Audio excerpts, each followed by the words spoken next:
ज्ञान मंथन में आप सभी का हार्दिक अभिनंदन करते हैं। मैं हूं सुबोध और दोस्तों आज के अपने इस वीडियो में हम आपको ढोला मारू की प्रेम कहानी के बारे में बतलाने वाले हैं। तो चलिए दोस्तों बिना कोई देरी किए हुए शुरू करते हैं इस वीडियो को और देते हैं आपको ढोला मारू की ऐतिहासिक प्रेम कहानी के बारे में जानकारी। दोस्तों नरवर के राजा नल के पुत्र सालाह कुमार का विवाह महज 3 साल की उम्र में बीकानेर स्थित पुंगल क्षेत्र के पंबार राजा पिंगल की पुत्री से हुआ। चूँकि यह बाल विवाह था अतः गौना नहीं हुआ था। जब राजकुमार वयस्क हुआ तो उसकी दूसरी शादी कर दी गई, परंतु राजकुमारी को गौने का इंतजार था। बड़ी होकर वह राजकुमारी अत्यंत सुंदर और आकर्षक दिखाई देती थी। दोस्तों राजा पिंगल ने दुल्हन को लिवाने के लिए नरवर तक कई संदेश भेजे, लेकिन राजकुमार की दूसरी पत्नी उस देश से आने वाले हर संदेश वाहक की हत्या करवा देती थी। राजकुमार अपने बचपन की शादी को भूल चुके थे, लेकिन दूसरी रानी इस बात को जानती थी। उसे डर था कि राजकुमार को सब कुछ याद आते ही वे दूसरी रानी को छोड़कर चले जाएंगे, क्योंकि पहली रानी बेहद ज्यादा खूबसूरत थी।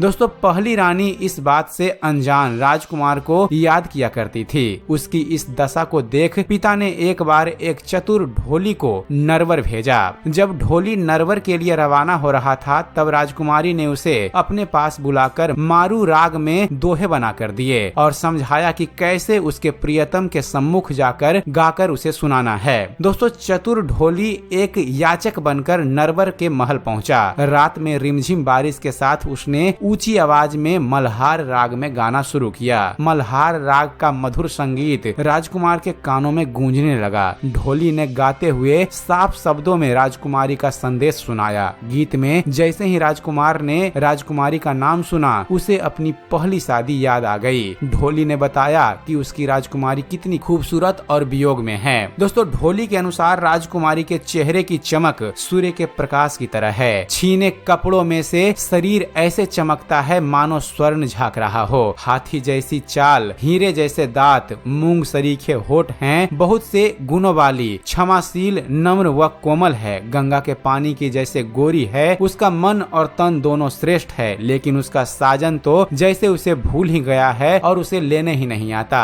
सुबह राजकुमार ने उसे बुलाकर पूछा तो उसने राजकुमारी का पूरा संदेश राजकुमार को सुनाया। आखिर सालाह कुमार ने अपनी पहली पत्नी को लाने का निश्चय किया और उसकी दूसरी पत्नी मालवनी ने उसे रोक दिया। उसने कई बहाने बनाए पर मालवनी हर बार उसे किसी तरह रोक देती। आखिरकार एक दिन राजकुमार एक बहुत तेज चलने वाले ऊंट पर सवार होकर अपनी प्रियतमा को लेने पुंगल पहुंच गया। राजकुमारी अपने प्रियतम से मिलकर खुशी से झूम उठी। दोनों ने पुंगल में कई दिन बिताए। एक दिन जब दोनों ने नरवर जाने के लिए राजा पिंगल से विदा ली तब जाते समय रास्ते के रेगिस्तान में राजकुमारी को सांप ने काट लिया, पर भगवान शिव और माता पार्वती ने आकर उसको जीवन दान दे दिया। लेकिन इसके बाद उनका सामना उमरा सुमरा से हुआ, जो सालाह कुमार को मारकर राजकुमारी को हासिल करना चाहता था। वह उसके रास्ते में जाजम बिछाकर महफिल सजाकर बैठ गया। राजकुमार सालाह कुमार अपनी खूबसूरत पत्नी को लेकर जब इधर से गुजरा तो उमर ने उससे मनुहार की और उसे रोक लिया। राजकुमार ने राजकुमारी को ऊंट पर बैठे रहने दिया और खुद उमर के साथ अमल की मनुहार लेने बैठ गया।